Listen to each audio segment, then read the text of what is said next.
faut le top du temps. Bah, tu dis, je vais commencer. Non, mais parce qu'il y a une question d'enregistrement. Non, c'est bon, en fait.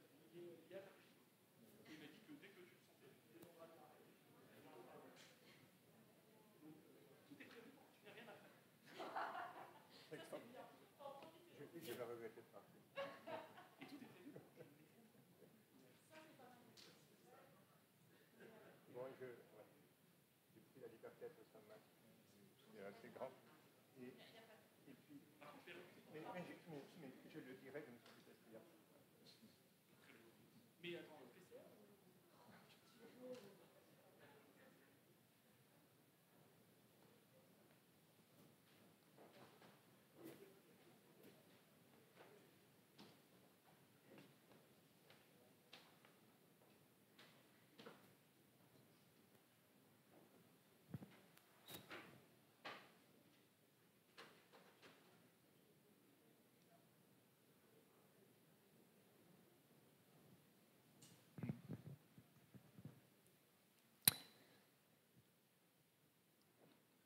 Bien. Bon, bonjour tout le monde. Je vous propose que l'on commence donc. Merci d'être là. En fait, lorsqu'on a parlé de ce séminaire, je me suis rendu compte que je n'avais jamais eu l'occasion de faire un séminaire scientifique dans le cadre des animations SPO, donc je me suis dit qu'il valait mieux tard que jamais.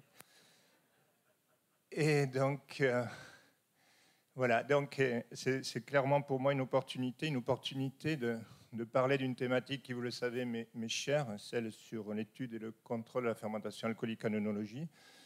Donc certains m'ont entendu en parler à Pêche Rouge il y a quelques mois lors de la réunion UMR et Pêche Rouge à propos du plateau technique, donc plateau fermentation. Donc vous étonnez pas si vous reconnaissez quelques diapos, mais rassurez-vous, là l'idée c'est d'avoir une approche, je dirais, plus large et en prenant donc du recul et de voir donc cette thématique, qu'est-ce que ça représente en termes d'enjeux, de stratégie, et puis en développant évidemment plus particulièrement l'approche SPO. Bon, c'est pas un scoop, la fermentation alcoolique, c'est une des étapes, évidemment pas la seule, qui est importante en œnologie. Ça vous a été dit souvent. Ce que je vais retenir juste ici, c'est que son déroulement est toujours la résultante de 3 facteurs.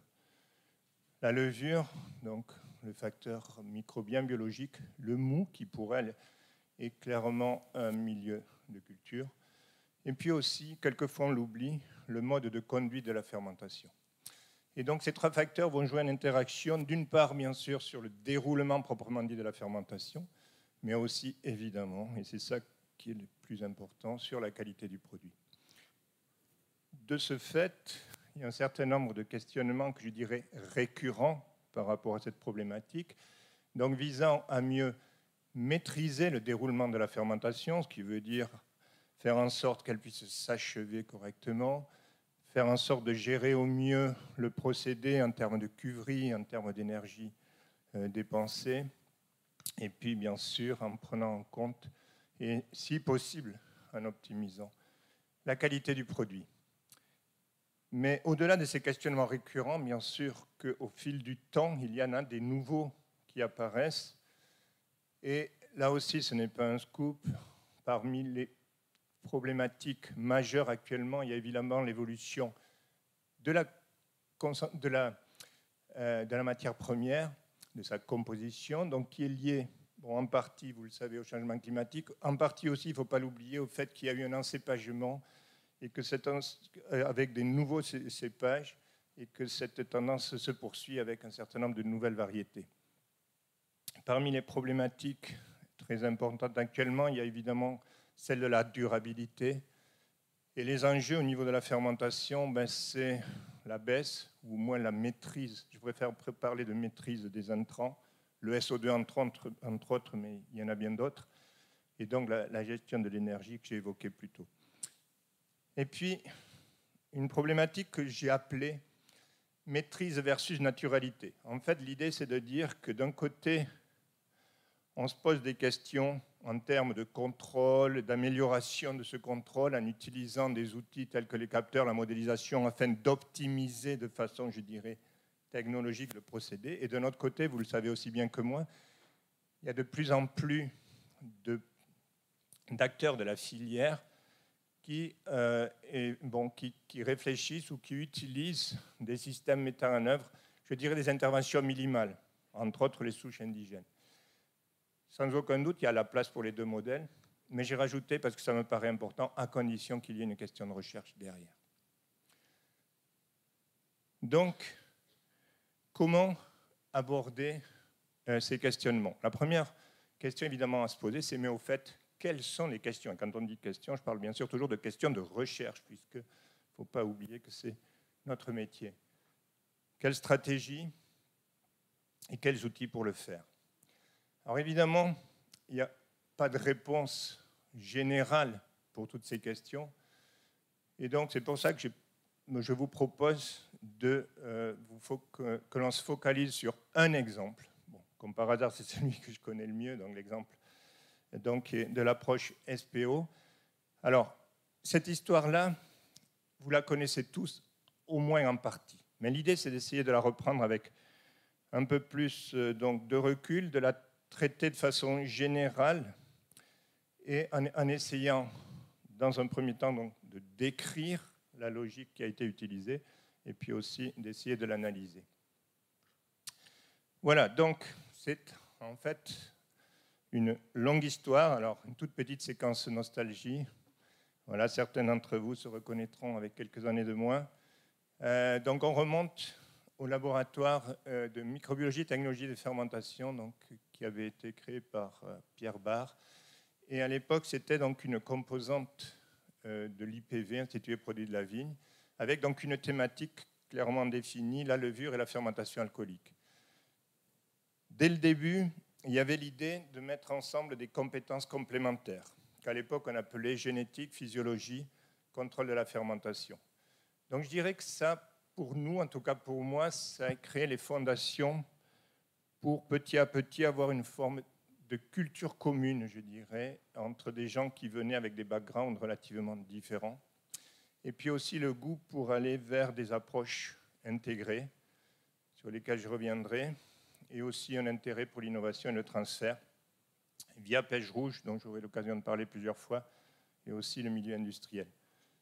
Une autre caractéristique, c'était, d'un point de vue INRAE, un double rattachement, selon que les personnes s'intéressaient plus spécifiquement à l'objet de recherche levure ou plutôt à fermentation, ce qui se traduit actuellement par la double appartenance au département d'Ogmica et Transform.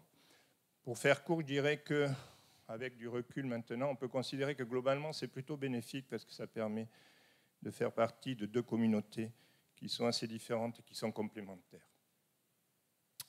Bon, donc une longue histoire, mais on ne va pas s'attarder là-dessus, ce n'est pas l'enjeu. L'important, c'est que c'est une histoire qui est en évolution. En évolution, et donc au niveau des approches, de plus en plus évidemment de génomique, qui est apparu il y a déjà quelques décennies et qui maintenant est absolument prégnant partout évidemment.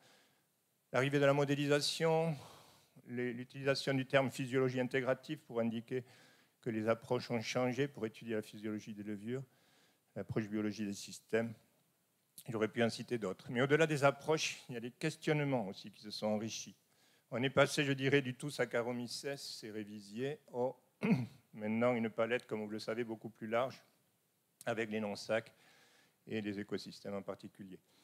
Il y a aussi un certain nombre d'approches hors œnologie. Certes, on a toujours revendiqué, je dirais, un adossement à une filière, mais il y a toujours eu une ouverture vers des filières comparables. Et puis, bon, une question aussi qui est particulièrement importante, c'est celle de la diversité des micro-organismes, et c'est évidemment d'autant plus important maintenant avec l'arrivée du SIAM.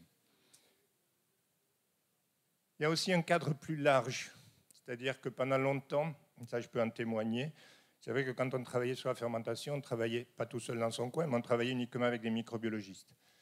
Et il y a eu, et c'est une très bonne chose, de plus en plus donc, de travaux transversaux donc, pour aborder ces questionnements-là au sein de projets plus généraux, donc traitant d'œnologie, en premier lieu, bien sûr, au sein de l'UMR, mais aussi, de façon encore plus large, sur, je dirais, l'émergence, en tout cas, il me semble, hein, en tant qu'ancien, je dirais que j'ai vraiment vu augmenter le nombre de projets intégrés Vitti-Euno, et ça aussi, c'est une très bonne chose.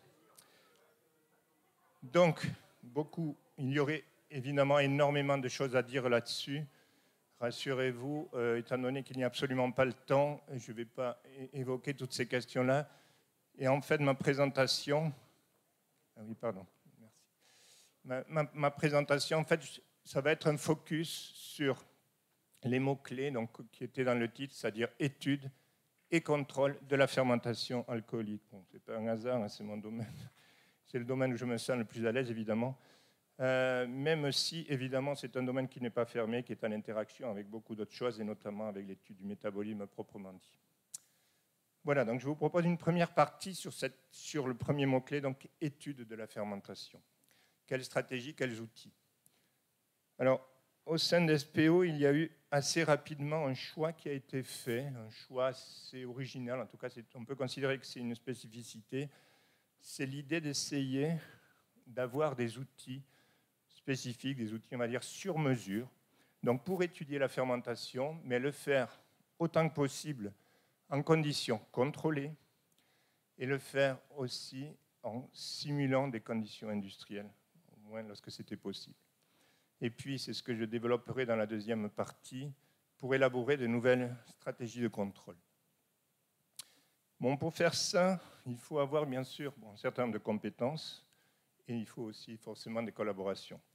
Donc les compétences en interne, bon, à la base, c'est toujours des compétences en ce qu'on appelle le génie microbiologique, c'est-à-dire l'interface entre la microbiologie et le génie des procédés, pour faire court, mais aussi en instrumentation, qui est un domaine sur lequel il n'y avait pas de compétences au départ, mais lesquelles compétences ont été acquises, et pour permettre de réaliser un certain nombre d'interfaçages, et puis surtout de la programmation, en particulier sous le programme Labview. Donc, l'idée était et est toujours d'être capable de concevoir des systèmes, de les réaliser en partie et d'avoir, ce qui nous paraît le plus important, la maîtrise du logiciel et du contrôle. Donc, bien sûr, des collaborations pour réaliser tout ça.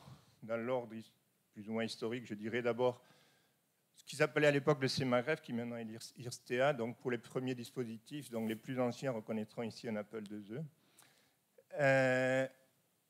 Ensuite, une collaboration forte et qui dure toujours, hein, avec MISTEA, donc nos collègues qui s'appelaient autrement avant, mais peu importe, pour tout ce qui est système d'information et aussi des aspects contrôle. L'unité Safe Food, qui s'appelait avant GMPA, pour tout ce qui est, on va dire, de l'ordre du génie chimique et de la modélisation. Et puis aussi, bien sûr, les fournisseurs. Quand on achète un robot, vous le comprenez bien, le logiciel qui pilote directement le robot est fait par le fournisseur de robots. Par contre, il communique avec un logiciel qui, lui, va être fait, entre guillemets, sur mesure. Donc, un dispositif clé, je dirais, pour cette approche-là, donc c'est toujours le suivi en ligne. Et donc, suivi en ligne qui consiste à la base à dire, il nous paraît intéressant d'avoir une information, 1, de façon automatique, 2, avec une fréquence importante. C'est ça les deux idées de base. Et cette histoire, là aussi, elle est relativement longue et elle est là aussi commune avec Pêche Rouge. Dans 85, les tout premiers postes de 1 litre, donc avec on était le siècle dernier, une informatique préhistorique, mais en termes de fonctionnalité, on n'était pas si loin de ce que fait le système actuellement. Très rapidement, il y a eu le souhait d'avoir l'équivalent à l'échelle pilote, voire industrielle, avec quasi industrielle, un cuve de 50 hectolitres à Pêche Rouge. Donc vous l'avez compris, le code, c'est que ce qui est en haut, c'est à Montpellier, en bas, c'est à Pêche Rouge. Donc, étant donné le nombre de programmes qui utilisaient ces systèmes de suivi en ligne qui étaient en croissance exponentielle, bon, il y a eu une multiplication des postes. Bon, j'ai mis une étape là, quand on est passé en 36 postes, mais ça s'est fait de façon progressive.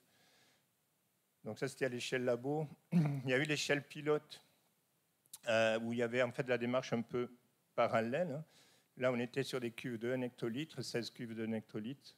On est en 2001. Et dès cette période-là, il y a eu la première version d'Alphys, donc qui est la base de données qui ensuite est devenue système d'information, donc développé par Mystère, et qui fonctionne aux deux échelles, hein, aussi bien à l'échelle labo que à l'échelle pilote. Ensuite, un dispositif un peu particulier, donc le continu 4 étages, sur lequel je reviendrai un peu plus tard. Et sur Pêche Rouge d'abord, l'idée d'enrichir la notion de suivi en ligne, donc de passer d'un suivi en ligne seulement de la cinétique fermentaire à un suivi en ligne d'un certain nombre d'autres marqueurs. En l'occurrence, c'est les marqueurs qui ont été choisis.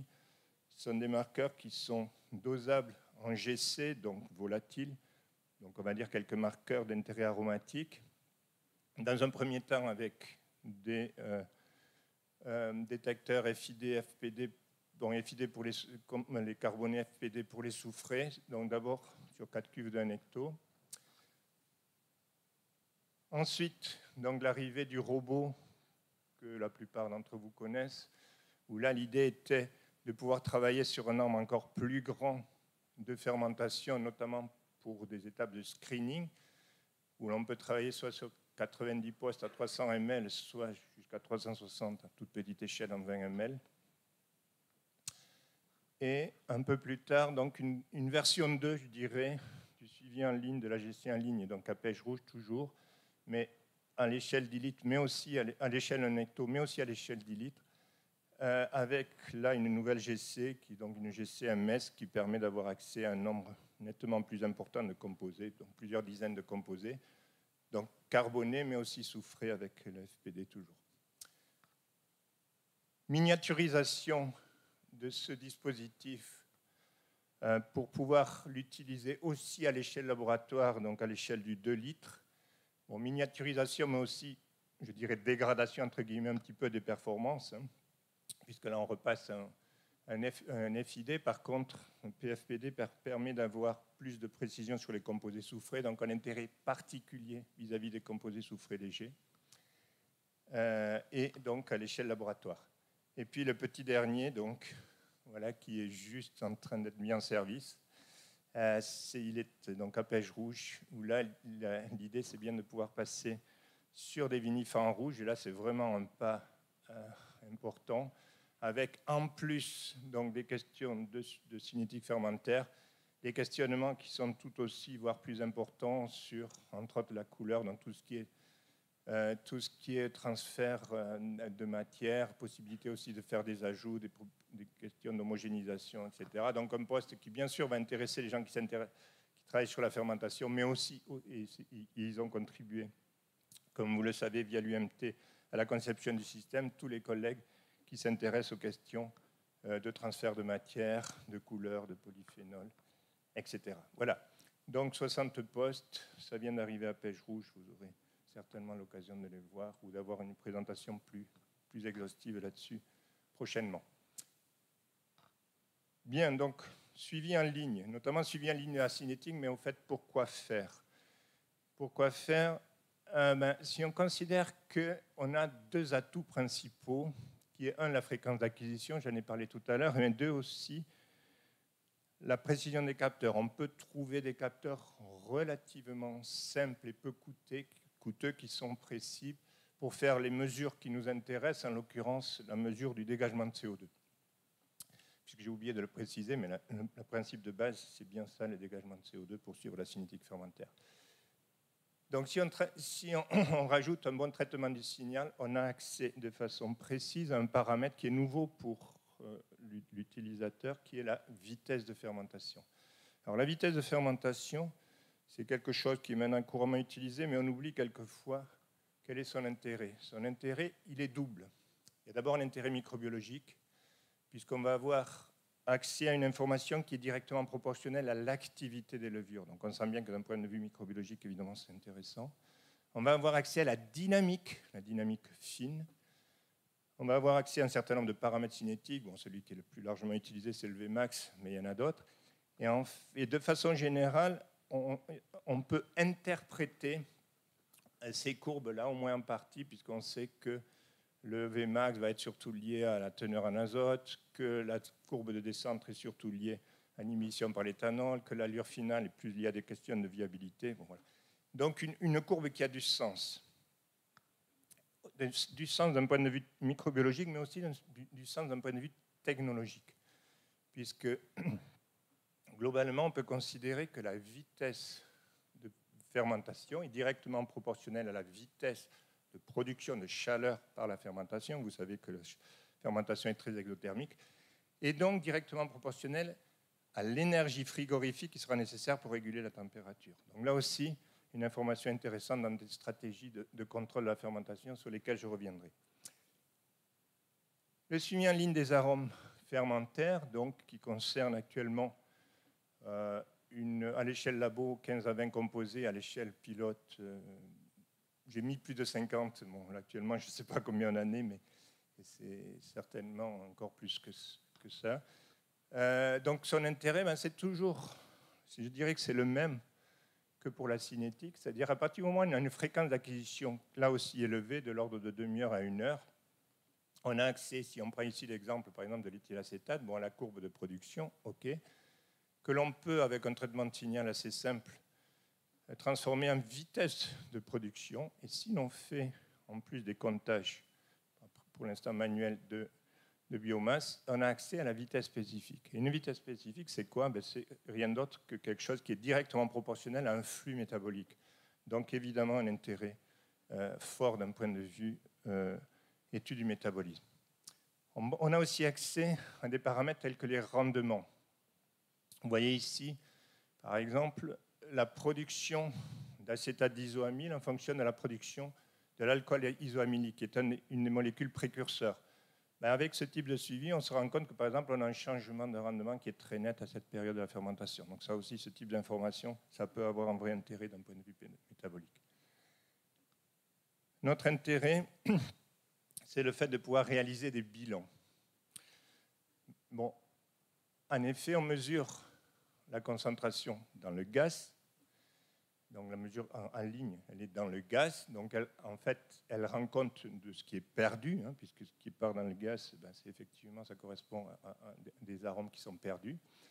Mais à condition d'avoir les modèles de KI. Alors le KI, c'est ce qui permet de quantifier les échanges entre phase gaz et phase liquide. Donc je ne rentre pas dans les détails, mais à partir donc, de la concentration dans la phase gaz, à condition d'avoir le KI, et ça on l'a pour l'instant sur une dizaine de molécules, on peut calculer la concentration dans le liquide. Et donc évidemment, si on rajoute les deux, on a la production totale. Et là, on a du coup accès à cette information-là, qui est l'information, je dirais, d'intérêt technologique. Le vin, jusqu'à preuve du contraire, on le boit, donc c'est bien ça qui nous intéresse. Par contre, d'un point de vue microbiologique, ce qui est important, c'est ce qu'a produit la levure, c'est bien la production totale. Donc on peut faire un bilan de production des arômes et on peut aussi différencier les effets biologiques donc, et les effets physiques. Lorsqu'on dit on fait plus de tels composés à 18 degrés qu'à 28 degrés, est-ce que c'est dû au fait que le métabolisme de la levure est différent à 18 degrés? Est-ce que c'est lié au fait qu'on a le plus de pertes? Mais typiquement, avec ce genre d'approche, on peut avoir des réponses. Donc, développement de capteurs spécifiques, je dirais, et adaptés sur mesure, mais aussi, ce n'était pas une raison, je dirais, pour ne pas se poser la question, mais au fait qu'il n'y a pas des capteurs industriels accessibles, là aussi, qui ne coûtent pas une fortune, et qui pourraient nous donner des informations intéressantes. Vu qu'on travaille principalement sur le CO2, vous l'avez compris, et qu'on regarde donc le CO2 dégagé, il était intéressant de se poser la question, mais au fait, le CO2 dissous, qu'est-ce qu'il en est? Et on se rend compte que c'est une information qui peut être intéressante pour suivre ce que j'appellerais la réactivation des levures. Vous voyez ici ce qui se passe pendant une phase de latence. Alors latence, je mets des gros guillemets parce que généralement, quand on parle de latence actuellement, on considère que c'est la phase qu'il y ait avant le dégagement de CO2. Or, quand le CO2 commence à se dégager, il s'est déjà passé un certain nombre de choses. Il faut savoir qu'on a déjà eu plusieurs générations, par exemple, de levures qui ont été synthétisées. Et si vous mettez une sonde à CO2 dissous, ça, vous pouvez très bien le suivre. On avait pu voir à l'époque, il y a bien longtemps, et c'est vrai sur plusieurs souches, qu'on a une très bonne corrélation entre la population et le CO2 dissous, donc exprimé ici en millibars. Alors, il faut bien faire attention à l'échelle. Ici, on est entre 1 et 10 millions. Donc, mon microbiologiste, ça leur parlera, c'est-à-dire qu'on est vraiment en tout début de fermentation. Pour les autres, je précise qu'en général, en fin de fermentation, on est autour de 100 millions. Donc, vous voyez, on est vraiment au début du procédé. Mais si on veut vraiment zoomer sur ce début de procédé, ça peut être extrêmement intéressant. On peut même regarder l'étape avant, c'est-à-dire l'étape de réhydratation. Donc, si vous mettez des levures, vous connaissez la réhydratation, vous mettez des levures dans une solution généralement sucrée à une température autour de 35 degrés. Vous mettez une sonde à CO2 et vous voyez donc que vous avez un signal qui est très, très fin et qui est d'ailleurs très discriminant suivant les souches que vous allez utiliser. Mais là aussi, regardez l'échelle. Là, on est en minutes. On est en minutes et là, on est en milligrammes par litre. Alors, bon, désolé, ici, c'est des millibars, ici, sur des milligrammes par litre, mais je vais quand même vous aider un peu. Il faut savoir que la saturation du CO2, c'est autour de 1,5 g par litre. Donc là, on est au tout début, on est très, très loin de la saturation. Voilà, donc en résumé, on va dire que le CO2 dissous, ça permet un suivi qui peut être extrêmement fin. Par contre, c'est uniquement pour des moments qui sont très ciblés et très précoces. On s'est aussi intéressé aux capteurs de conductivité, donc conductivité électrique du milieu. Et en fait, on s'est rendu compte que ça permet de très bien suivre la dynamique d'assimilation de l'azote. Vous voyez ici le signal donc, de conductivité, ici donc, la courbe de dégagement de CO2, et ici l'azote assimilable total, ici l'azote ammoniacal. Vous voyez qu'il y a une très bonne corrélation entre assimilation de l'azote et signal de conductivité, que ce soit en tout début de fermentation, que ce soit en cours de fermentation. Donc un capteur potentiellement intéressant lorsqu'on s'intéresse à des phénomènes de dynamique, de transport d'azote ou de réactivation des cellules, des choses comme ça. Par contre, ce n'est pas la peine de chercher à déduire des relations générales entre teneur en azote d'un milieu et conductivité de ce milieu, parce que c'est beaucoup trop complexe. Il y a un effet du type de molécules, enfin du type d'azote, et puis aussi du reste des composés, donc c'est vraiment trop complexe. Un autre capteur très classique, qui peut avoir un intérêt aussi, et qui finalement mesure schématiquement à peu près la même chose, c'est le pH. Vous savez qu'au cours d'une fermentation, on a une baisse du pH. Alors là, je n'ai pas mis la cinétique en même temps, mais ici, globalement, ça correspond à peu près au Vmax. On est toujours dans cette phase, à peu près comme pour la conductivité. Vous allez avoir à peu près la même variation. Et c'est logique, puisque, bon, ça les microbiologistes le savent bien, pour une molécule de NH4, si je prends l'exemple de l'ammonium, c'est plus complexe et pas tout à fait aussi vrai pour les acides aminés, ça dépend beaucoup des acides aminés. Mais prenons le cas simple de l'ammonium. Une molécule d'ammonium qui rentre avec le système de pompe à protons, vous avez l'exclusion d'un proton. Donc c'est normal que vous ayez donc une baisse du pH. Donc en gros, on a pratiquement le même type de cours. Simplement, on va considérer que c'est plutôt moins précis que la conductivité parce qu'il ne faut pas oublier que pendant une fermentation, le pH varie très peu. Il va varier de 0,2, 0,3 à peu près. Et puis, il y a d'autres capteurs, mais qui ont finalement peu d'intérêt. J'en parle quand même parce que quelquefois, les gens sont tentés de les utiliser. Il y a le redox. Alors, le redox, lorsqu'on met une sonde redox dans un milieu, elle va mesurer la résultante entre plein de choses. Et notamment entre l'évolution, donc les disparitions de substrats, la production de produits. Et donc, on va avoir beaucoup de mal à donner une signification à cette information, parce que finalement, en tout cas, lorsqu'on est microbiologiste, ce qui nous intéresse le plus, c'est le redox intracellulaire. Problème, c'est ce qui est indiqué ici, c'est qu'il n'y a pas de relation avec la levure directe entre le redox du milieu et le redox intracellulaire. Or, c'est celui-là qui nous intéresserait le plus, évidemment, parce qu'il y a plein de phénomènes métaboliques qui sont pilotés par des équilibres redox. Donc, d'un point de vue microbiologique, je ne parle pas d'un point de vue physico-chimique, où là, ça peut être un peu différent, mais donc le redox a quand même peu d'intérêt. Oxygène dissous, c'est à peu près la même chose. La première raison, c'est parce que même si on a un milieu saturé en oxygène au début, ce qui n'est pas toujours le cas, loin de là, de toute façon, cet oxygène va disparaître extrêmement rapidement. Vous le voyez ici. Et donc, pendant l'immense majorité de la fermentation, vous allez être à zéro, ce qui est assez peu informatif. Ce qu'on peut remarquer ici, où on voit en parallèle le suivi de l'oxygène et le suivi du redox, c'est que, contrairement à ce que certains pourraient penser, l'oxygène dissous ne joue pas dans ces conditions sur le redox. Ce n'est pas du tout ça qui va jouer sur le redox. Juste une dernière remarque concernant l'oxygène dissous. Donc peu d'intérêt pour la fermentation. Par contre, le fait qu'il y ait eu, au cours des dernières années, le développement d'un certain nombre d'outils qui permettent d'avoir accès à l'information in situ. Bon, ça a augmenté l'intérêt quand même de la mesure, mais je dirais plutôt pour des phénomènes post-fermentaires que fermentaires. Donc pour faire court et récapituler sur cette question des capteurs industriels, je dirais que vis-à-vis de la fermentation, finalement, ils peuvent fournir quelques informations, mais seulement, je dirais, des informations complémentaires par rapport à celles que l'on peut avoir avec les autres capteurs dont j'ai parlé tout à l'heure. Bien, au-delà de l'idée du suivi des fermentations, il y a eu aussi l'idée d'essayer de construire, je dirais, des outils ayant des fonctionnalités que j'ai appelées sur mesure. Donc des fonctionnalités qui allaient nous aider à mieux raisonner, soit des questions donc, liées au métabolisme de la levure, soit des questions de contrôle. Bon, j'ai pris quelques exemples. Donc ici, celui qui consiste à contrôler la vitesse de production de CO2. Vous savez, vous avez vu beaucoup de courbes, que généralement la vitesse de production de CO2 a cette allure-là.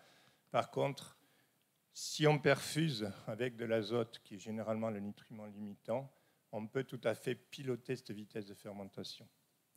Et donc, on peut de cette façon-là réguler l'activité, on va dire, des levures. Et ça peut avoir un intérêt pour comparer les besoins en azote des souches, par exemple. C'est ce que font un certain nombre de producteurs actuellement, d'ailleurs.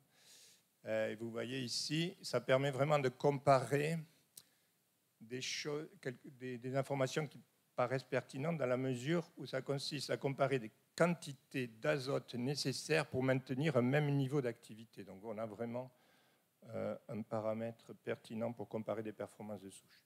On peut aussi comparer l'efficacité de sources azotées ou autres.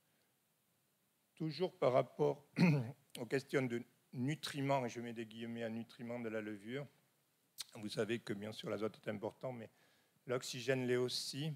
Et il y avait un vrai enjeu, en tout cas c'est ce que l'on a pensé, à essayer d'élaborer un dispositif qui permette de rajouter de très faibles quantités, quand je dis très faible quantité, c'est quelques milligrammes par litre, et de le faire selon des régimes que l'on choisirait. Donc le principe consiste à transférer de l'oxygène qui est ici dans ce récipient, de le faire diffuser via un tube en silicone dans lequel va recirculer le milieu. L'intérêt de ce système-là, c'est qu'on n'a pas de bulles. Or, ça, c'est vraiment tout à fait intéressant d'éviter les bulles lorsqu'on veut quantifier des transferts d'oxygène. Et on peut de cette façon-là donc apporter une micro-quantité de l'ordre de 1 mg par litre et le faire en cours de fermentation, donc évidemment, et avec, bon ça se fait, je ne rentre pas dans les détails, mais en pilotant en fait le débit de la pompe. C'est le débit de la pompe qui va piloter la vitesse de transfert d'oxygène. Et ça permet donc de faire soit des ajouts ponctuels. Quand je dis ponctuel, ça veut dire rajouter quelques milligrammes par litre en demi-heure ou une heure. À l'échelle d'une fermentation, on considère que ça peut être considéré comme ponctuel. Ça peut être fait en fonction du temps ou en fonction du CO2. Autre exemple un peu différent, c'est le fermenteur multi-étagé que certains ont pu voir en se demandant peut-être à quoi il servait. Surtout qu'il n'est pas utilisé quand même très souvent, parce que son utilisation est un petit peu complexe. Mais l'idée de base, c'est de pouvoir simuler le fonctionnement d'un batch, c'est-à-dire d'une fermentation telle qu'elle se déroule dans la pratique, avec donc une évolution continue y compris de l'état physiologique des levures. Donc de le simuler dans un système où on a donc une alimentation en milieu qui va passer d'étage en étage, chacun des étages simulant un moment particulier du batch. Et le gros intérêt par rapport à un batch lui-même, c'est que l'état physiologique va être stable. On peut laisser des levures dans cet état-là pendant très longtemps. Et ça peut avoir un intérêt pour un certain nombre d'études, notamment en transcriptomique. Une des autres idées, c'était, donc ça, je l'ai évoqué au début, de ne pas s'intéresser uniquement à l'échelle laboratoire. Et une des différences entre échelle laboratoire et échelle industrielle au niveau de la fermentation, alors bien sûr, ce n'est pas la seule, hein, mais c'est le fait que dans la pratique, beaucoup de fermentation se déroule en non-isothermie, c'est-à-dire très classiquement, on remplit une cuve, l'énergie dégagée pendant la fermentation va faire que la température va augmenter et à partir d'une certaine température, on va réguler. C'est ce qui se faisait et qui se fait encore assez couramment, notamment pour les vinifications en rouge. Et ça, on ne peut pas le faire avec un fermenteur de labo, puisque vous prenez un petit fermenteur d'1 litre, vous le mettez dans une pièce à 20 degrés, il reste à 20 degrés, quelle que soit la vitesse de fermentation. C'est des questions de ratio entre surface et volume. Donc, si vous voulez le faire, il faut pouvoir simuler des évolutions thermiques qui pourrait y avoir dans une cuve industrielle et les appliquer aux petits fermenteurs. Bon, c'est une des fonctionnalités des systèmes de suivi en ligne. Et ces choses-là, on peut aussi donc, les utiliser pour simuler donc, des cinétiques de fermentation à différents régimes de fermentation. Et on voit par exemple ici que si on compare une fermentation à 23 degrés avec une fermentation qui démarre à 15 et qui monte à 32. Bon, c'est des valeurs qui n'ont pas été prises au hasard, ça a été fait pour simuler des fermentations qui vont durer exactement la même durée. Vous voyez que la cinétique de fermentation, elle va être par contre extrêmement différente. Donc on sent bien que si on veut étudier la fermentation en conditions non isothermes, on va observer des choses qui vont être différentes que si on avait travaillé la fermentation isotherme, même pour une même durée de fermentation. Parmi les choses qui changent aussi lorsqu'on s'intéresse à l'échelle industrielle, ou même pilote, déjà, il y a les questions d'hydrodynamique. Et si l'on compare ce qui se passe entre une fermentation en 1 litre, donc qui est l'échelle très classique donc, du laboratoire, avec celle du 1 hecto, qui est l'échelle très classique à pêche rouge, on voit qu'on peut être extrêmement bien reproductible. Et on verra tout à l'heure qu'il y a une condition. Même chose si l'on fait une comparaison, et ça, sauf que c'est plus compliqué à mettre en œuvre, entre du 1 hectolitre et du 100 hectolitres. Vous voyez qu'on peut avoir des choses qui se ressemblent vraiment beaucoup. Mais on est ici donc, sur des vinifications en blanc. Donc on peut avoir, on va dire, la même cinétique, mais clairement, un point qui est essentiel, c'est la gestion de la turbidité. Si l'on s'intéresse aux vinifications en rouge, là, les choses se compliquent. Puisque, bon, vous le savez, on est en phase hétérogène. Vous voyez ici donc, comment évolue ce que l'on appelle le chapeau. Donc, au cours d'une fermentation, donc, il va se former au cours de la première partie de la fermentation. Et on va avoir vraiment donc, 2 phases qui sont bien distinctes et que l'on va homogénéiser de temps en temps, soit par des remontages, soit des pigeages. Et l'on voit ici, par exemple, que si l'on fait des pigeages, on observe à chaque fois une augmentation de la vitesse de fermentation. Et on a pu voir que c'était lié à de la remise en suspension des levures. Alors, vous comprendrez que tout ça, c'est absolument pas parfaitement simulable à petite échelle en 1 litre. C'est même pas la peine d'essayer de le simuler, en tout cas avec nos fermenteurs à nous.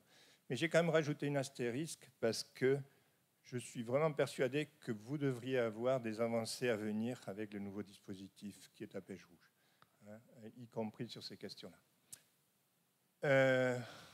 Et donc, quoi qu'il en soit, il y a clairement un intérêt de l'échelle pilote, plus particulièrement pour les vinifications en rouge, mais pas seulement, évidemment. Toujours concernant ces questions d'effet d'échelle, si l'on regarde un peu au niveau organoleptique, et si on le fait de façon, en simplifiant, disons, la question et en se disant, bon, prenons quelques marqueurs assez grossiers évidemment, mais bon, les principaux esters qui rendent compte quand même d'un certain nombre d'arômes fermentaires. Et comparons ce que l'on a en 300 ml, 1 litre et 10 litres. Donc on reste dans l'échelle laboratoire, mais on a quand même un facteur de 30 entre les deux échelles extrêmes. On voit qu'on peut être très reproductible. Vous voyez ici les moyennes et les écarts types. On est en fait bien reproductible. On peut donc dire qu'il y a peu d'effets d'échelle, mais si on considère, je le répète, quelques marqueurs, et en plus on est resté là à l'échelle laboratoire. Mais là aussi, évidemment, il y a un gros intérêt de l'échelle pilote. Premièrement, ça paraît évident, mais il faut quand même le rappeler, parce qu'on a les volumes suffisants pour l'analyse sensorielle. Deuxièmement, parce que malgré tout, on a une meilleure représentativité des vins tels qu'on pourrait les obtenir dans des cuves de plus grande taille. Et puis aussi parce qu'on peut faire vraiment, continuer à faire vraiment de la recherche, c'est-à-dire travailler avec des réplicas, triplicats généralement, etc. Voilà. Un autre souci était celui toujours, de la gestion de la grande masse de données générées donc, par ces systèmes de suivi en ligne.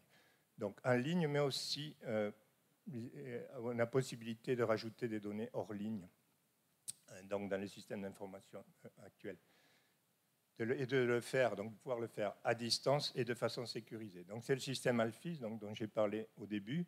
Bon, vous savez bien sûr qu'il est fonctionnel à l'échelle donc robot, 1 litre, 100 litres.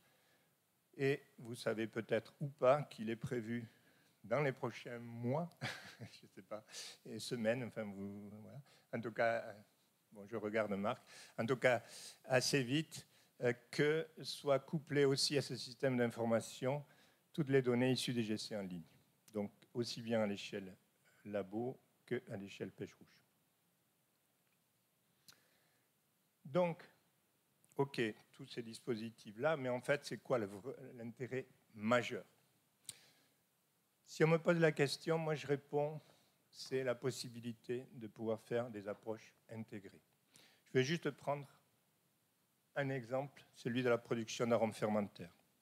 L'idée là, c'est de pouvoir avoir donc en parallèle une analyse du métabolisme avec les outils de la génomique et de la physiologie, donc les analyses transcriptomiques, des mesures de modélisation de flux métaboliques, par exemple, et en parallèle donc des suivis en ligne où l'on va donc avoir, comme on l'a vu tout à l'heure, des informations qui peuvent être directement proportionnelles à des flux métaboliques, mais on va pouvoir aussi regarder l'impact des facteurs environnementaux, des questions d'équilibre gaz liquide dont j'ai évoqué, avec à la fin une idée de modélisation, laquelle modélisation pourra être faite en focalisant d'abord soit sur la levure, donc c'est pour faire court l'approche biologie des systèmes, soit sur le procédé, où là, bon, ça ne sera pas les mêmes modèles, mais en tout cas, on pourra avoir des approches parallèles, soit pour mieux comprendre la levure, soit pour mieux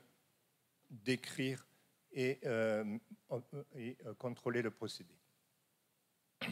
Donc finalement, on peut arriver à la question, donc, à partir du moment où il y a tous ces outils disponibles, ben quel dispositif fermentaire pour quelle question?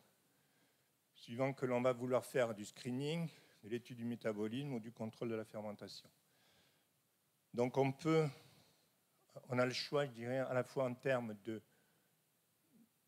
il faut se poser les questions plutôt en termes de volume, donc entre le 20 millilitres et le 100 litres, là, je n'ai pas mis d'échelle plus grande, et aussi en termes d'instrumentation, sachant que dans tous les cas, il y a le suivi à linéa cinétique fermentaire. Par contre, ensuite, il y a, je dirais, un certain nombre d'options, mais qui n'ont d'intérêt que pour certains questionnements. Il est hors de question, évidemment, d'utiliser les systèmes les plus sophistiqués pour faire, par exemple, du screening sur des grands nombres de souches.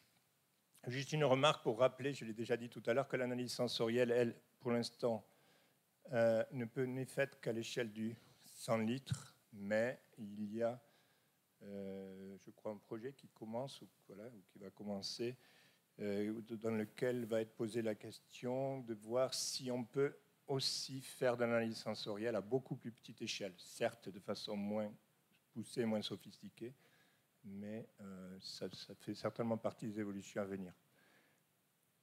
Une question que l'on ne se pose peut-être pas suffisamment souvent, et j'en ai profité pour la rajouter ici, c'est la question, mais quel milieu pour quelle question?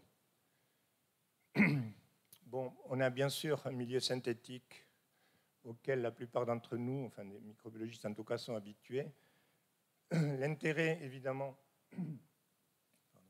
donc, c'est évidemment la maîtrise du milieu et sa reproductibilité, sauf accident lors de sa préparation, on peut faire des choses extrêmement reproductibles. L'inconvénient, bien sûr, c'est la question de la représentativité. On sait qu'on n'est pas capable de reproduire de façon synthétique complètement la composition de mou réel. Puis il y a la question du volume. Il est hors de question de faire des milieux synthétiques pour des fermentations en 100 litres. Je ne vous explique pas pourquoi. Donc, si l'on veut faire du screening, généralement, un milieu référence est suffisant. Quand je dis un milieu référence, bon, il y a le MS200 que connaissent la plupart des gens, mais qui a eu un certain nombre d'évolutions, mais bon, voilà, qui généralement est suffisant.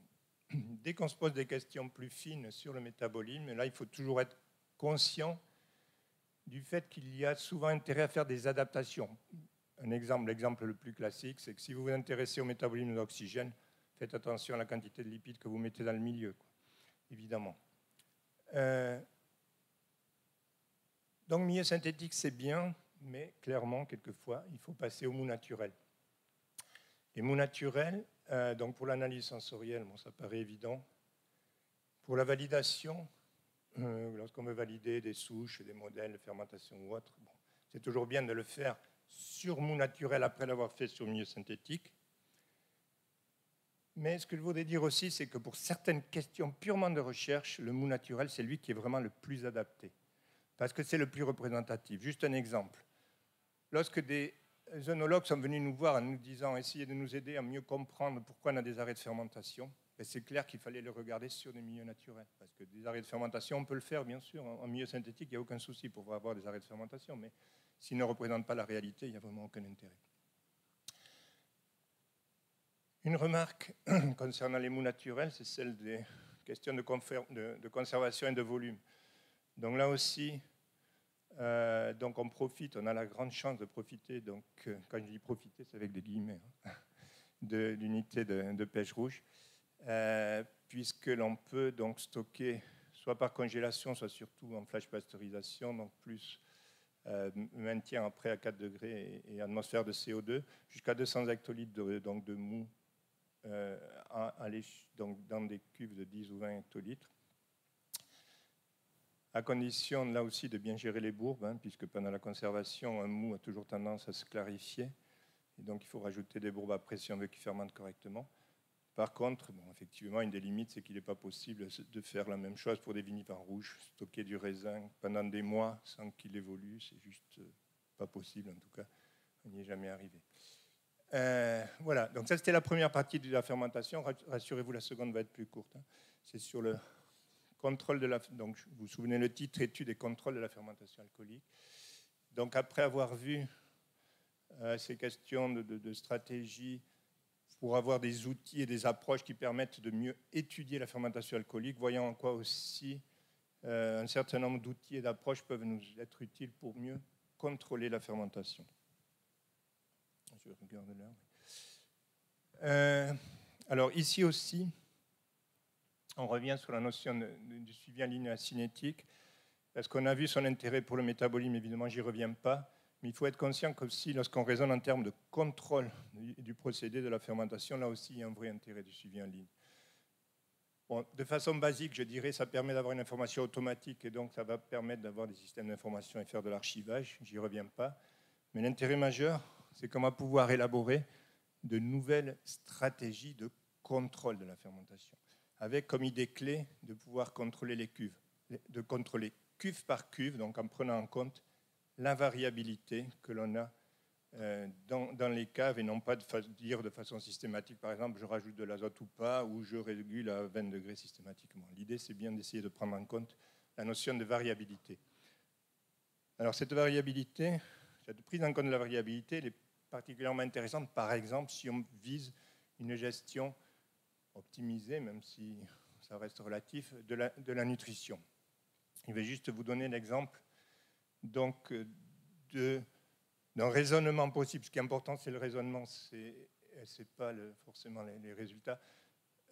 Donc, dans le cas des vinifications en blanc et en rosé, si l'on veut optimiser le déroulement de la fermentation, donc le déroulement, donc l'aspect cinétique fermentaire. Première question à se poser, mais au fait, quel est le nutriment limitant? Bon, vous savez que généralement c'est l'azote, mais pas toujours. Pas toujours parce que quelquefois on a affaire à des mots qui sont trop clarifiés et où l'on a effectivement, on peut se retrouver en situation où on est limité par les lipides, puisque les principaux nutriments que l'on trouve dans les phases solides, ce sont les lipides. Et donc, on est en vinification en blanc, je vous rappelle. Et donc, l'enjeu est de passer d'un stade où on serait limité en lipides à un stade où on va être limité en azote. Pourquoi vouloir faire ce changement? Parce qu'on sait, et ça nos collègues physiologistes nous ont bien aidés à ça, il y a quelques années, ils ont clairement démontré qu'une levure aura d'autant plus de chances de garder une bonne viabilité jusqu'à la fin de fermentation qu'elle aura été limitée plutôt par l'azote que par d'autres nutriments, les lipides, certains acides, etc. Donc, première chose, faire en sorte d'être limité par l'azote. Deuxièmement, ok, on est limité par l'azote, mais se poser la question, est-ce que malgré tout j'ai assez d'azote? Je considère que j'ai assez d'azote ou est-ce qu'il est plus logique d'en rajouter?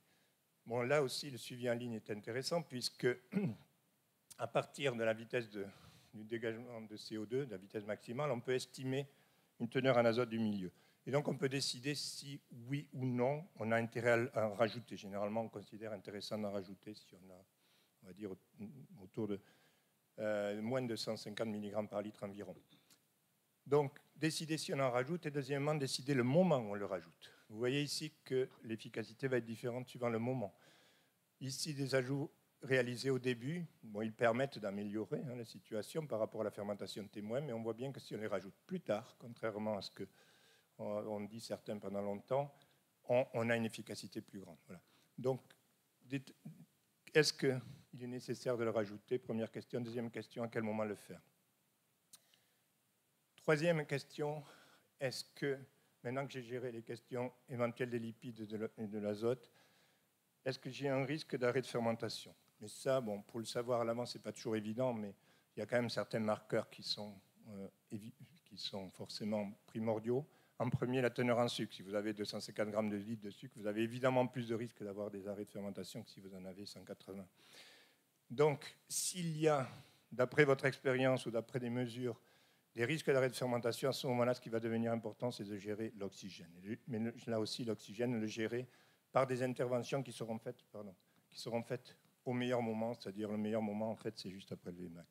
Et vous voyez que dans ces cas-là, on va passer d'une allure de type languissant à une allure qui sera beaucoup plus normale. Voilà. Donc ça, c'était un exemple de raisonnement que l'on peut avoir sur la gestion des nutriments. Autre exemple, je répète, tout ça, ce sont des exemples pour indiquer un petit peu le mode de raisonnement que l'on peut avoir. Donc, il concerne la gestion de la température, donc d'un point de vue gestion de la cinétique fermentaire et des besoins énergétiques. Si l'on utilise donc les outils que j'ai évoqués tout à l'heure, donc avec notamment la simulation qui est basée sur des modèles, d'une part un modèle thermique, d'autre part un modèle cinétique, on peut avoir ce type de raisonnement et dire, par exemple, si je veux faire une vinification en blanc dans une gamme de température classique pour des blancs, bon, ici on a pris 15 à 22 degrés par exemple, voyons ce qui se passe. Si je régule, alors déjà en termes de dépense d'énergie, si je reste un isotherme à 15 degrés, je vais, ça paraît à peu près évident, dépenser beaucoup plus de frigorique que si je laisse évoluer la température entre 15 et 22. Soit je la laisse évoluer depuis le début ou je la laisse évoluer uniquement dans la deuxième partie de la fermentation ici. Donc première chose, d'un point de vue dépense énergétique, évidemment, j'ai intérêt à utiliser des profils non isothermes. Et ça paraît assez logique. Si on regarde un peu plus finement, quand on regarde les enlures, On voit ici la fermentation à 15 degrés, on voit ici la fermentation à 22 degrés, on voit ici celle où on monte de 15 à 22 au début et celle où on monte de 15 à 22 dans la deuxième partie. On peut en déduire quoi? Premièrement, dès qu'on laisse augmenter la température, on a un gain extrêmement important en termes de durée de fermentation. Et on se rapproche pas mal de la fermentation à 22 degrés. Donc on voit bien l'intérêt de la non-isothermie. Si on affine encore un peu plus, on peut dire, si en plus je laisse augmenter pendant la deuxième partie de la fermentation plutôt que pendant la première, je vais avoir un pic ici qui sera moins élevé. Alors on pourrait se dire, oui, mais c'est quoi l'intérêt? L'intérêt, c'est que j'aurai une demande énergétique qui sera moins grande ici que là. En tout cas, une demande instantanée. Donc on pourrait dire, et c'est ce qu'on a tendance à dire, on a un intérêt à augmenter la température dans la deuxième moitié de la fermentation. D'ailleurs, en pratique, c'est souvent ce qui se fait dans les caves, et c'est une pratique qui est assez intuitive chez certains. Sauf que si l'on s'intéresse aussi à ce qui se passe en termes de marqueurs aromatiques, alors là, c'est bon, marqueur, j'ai pris un seul pour être, quitte à ce que ce soit caricatural, j'ai pris l'hexanoate d'éthyle, bon, qui est malgré tout un ester qui peut avoir un impact aromatique. Vous voyez que ce type d'ester, on peut en perdre beaucoup en cours de fermentation. À 20 degrés, on considère qu'on en perd 45%. Et si on est sur du non-isotherme entre 20 et 30, on en perd les 2/3. Deuxième chose, on a pu montrer que cette perte, on en perd d'autant plus qu'on avance dans la fermentation. C'est-à-dire qu'ici, vous avez le pourcentage de perte par rapport au déroulement de la fermentation. Vous voyez qu'au tout début de fermentation, vous perdez à peine 10%. Par contre, à la fin de la fermentation, en gros, tout ce qui est produit est perdu. Donc, du coup, on se retrouve finalement avec quelque chose qui est inverse à ce qu'on avait sur la cinétique. Donc là, si on regarde ce paramètre-là, on va se dire il faut surtout éviter l'augmentation de température en fin de fermentation. Voilà, tout ça pour dire qu'un contrôle optimal de la température, c'est forcément une nécessité de compromis. Et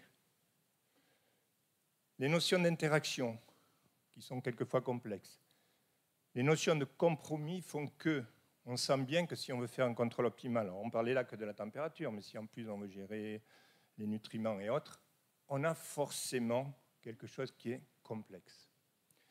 Quelque chose qui est complexe, donc on a intérêt d'avoir des nouvelles stratégies, en tout cas des stratégies différentes de celles qui sont utilisées actuellement.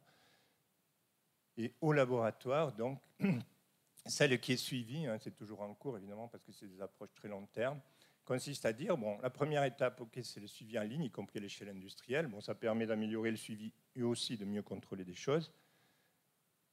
L'échelle après, c'est d'essayer d'anticiper. Alors pour anticiper, il faut être capable de modéliser pour pouvoir prédire et donc à l'arrivée arriver à des systèmes de stratégie optimale, de contrôle optimal. C'est, comme c'est marqué ici, un objet d'étude actuellement, mais il y a d'ores et déjà plusieurs modèles. Donc il y a actuellement 4 modèles donc, qui sont utilisables et qui permettent d'anticiper les choses, même si, bien sûr, certainement qu'ils seront améliorés dans le futur. Ils permettent d'ores et déjà, ils ont pu permettre d'ores et déjà de montrer la faisabilité de la démarche. Voilà. Oui, j'ai été un peu long, désolé, mais j'en arrive à la conclusion. Donc, en résumé, je dirais que la fermentation à SPO, il y a un vécu avec une ligne directrice, il y avait une volonté. Alors quand je dis volonté, ça ne veut pas dire que ça a toujours réussi, mais c'était une volonté de cohérence, de lisibilité avec un affichage filière clairement, qui était clair depuis le début, une volonté d'intégration des approches grâce à des compétences qui étaient complémentaires, intégration des échelles, donc grâce à la possibilité de travailler à l'échelle pilote, partenariat industriel et transfert. Bon, c'est vrai que c'est à titre peut-être anecdotique, mais ici, la photo qui est là, c'est une photo d'une cave donc de chez Moët, où il y a plusieurs centaines de cuves instrumentées avec des systèmes de suivi et contrôle de la fermentation tels qu'ils ont pu être étudiés au laboratoire. Mais je dirais que la fermentation SPO, c'est aussi, je dirais surtout, des perspectives. Alors je tiens à dire tout de suite que cette diapo-là, je l'ai faite relire et valider par les gens qui, eux, seraient légitimes pour la présenter, puisque moi, ce n'est plus à moi de le faire. Mais donc, je pars du principe qu'elle est validée en disant que Les perspectives, c'est que d'abord, c'est une thématique qui est clairement d'actualité, qui reste d'actualité. Ce n'est pas la seule, bien sûr, il y a plein d'autres thématiques d'actualité, mais celle-là, je pense qu'elle l'est. Parce qu'il y a les nouveaux cépages, ça continue maintenant, c'est notamment en termes de nouvelles variétés, en particulier les variétés résistantes, et on peut imaginer que certaines d'entre elles auront des comportements fermentaires, pas que fermentaires d'ailleurs, mais entre autres fermentaires qui seront un peu différents. Les questions de durabilité, on peut imaginer que ça n'a pas fini, que ça va même devenir de plus en plus important. Les consommateurs, bon, je ne suis pas le spécialiste, mais c'est clair que leur goût évolue. Et puis, d'un point de vue plus microbiologique, ça paraît assez clair qu'il y aura de plus en plus de problématiques qui seront posées non pas avec une souche dans la cuve, mais avec un ensemble de souches. Et forcément, en termes d'objets de recherche, y compris en termes de contrôle, c'est forcément porteur de plein de projets. Alors, il y a des approches à poursuivre. Celle que j'évoquais là est certainement une approche à poursuivre, certainement via des collaborations industrielles d'ailleurs, puisqu'il y en a certains qui ont montré un intérêt pour la chose. Il y a des nouveaux outils. Donc, bon, j'ai mis celui-là parce qu'il me paraît le plus emblématique. Et je l'ai dit tout à l'heure, mais je le répète, je pense que l'intérêt de cet outil-là, c'est qu'il permettra donc de se poser des questions sur la fermentation, mais aussi bien au-delà. Et on peut imaginer, mais ça, c'est pas à moi de le dire, mais qu'il y aura des questionnements en termes de génie chimique, en termes de transfert, en termes de choses qui pourront être générées par ce type d'outils. Et puis, voilà, on peut aussi imaginer que les thèmes et les partenariats soient élargis. J'ai cité tout à l'heure le fait qu'il y a des nouveaux modèles, entre guillemets, même si ce sont des modèles en fait, qui reprennent des pratiques anciennes et qui posent certainement de nouvelles questions en termes de compréhension et de maîtrise, ça c'est clair. Et puis on peut imaginer que sur des questions comme ça, le partenariat soit différent. Et que pour la fermentation, ce sera nouveau. Pour d'autres thématiques, ça a déjà été abordé, mais on peut imaginer que là, ce soit un partenariat plus. Je dis participatif, mais je mets des guillemets parce que c'est un terme un peu, qui peut être un peu vague.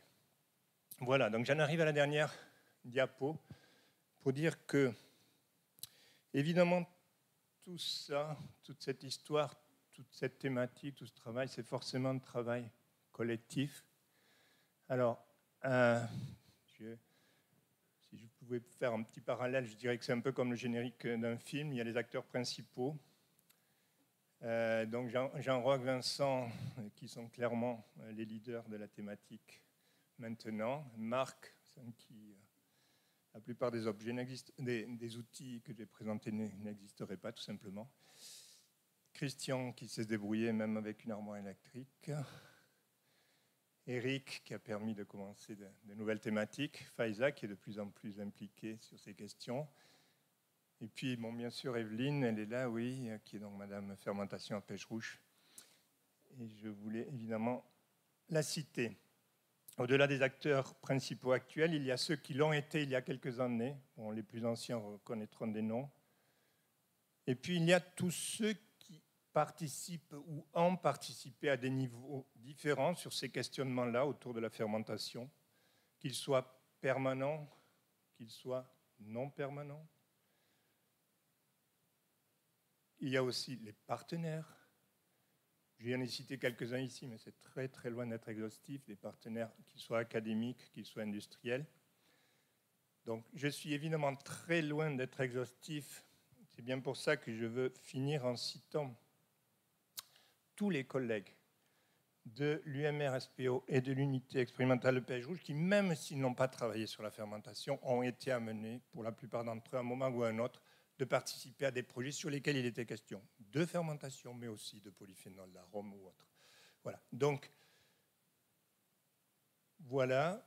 Pour ce qui me concerne, moi, je dirais juste que j'ai pris beaucoup de plaisir à me poser ces questions-là, à faire partie de cette histoire pendant 37 ans et quelques mois. Voilà, merci à tous.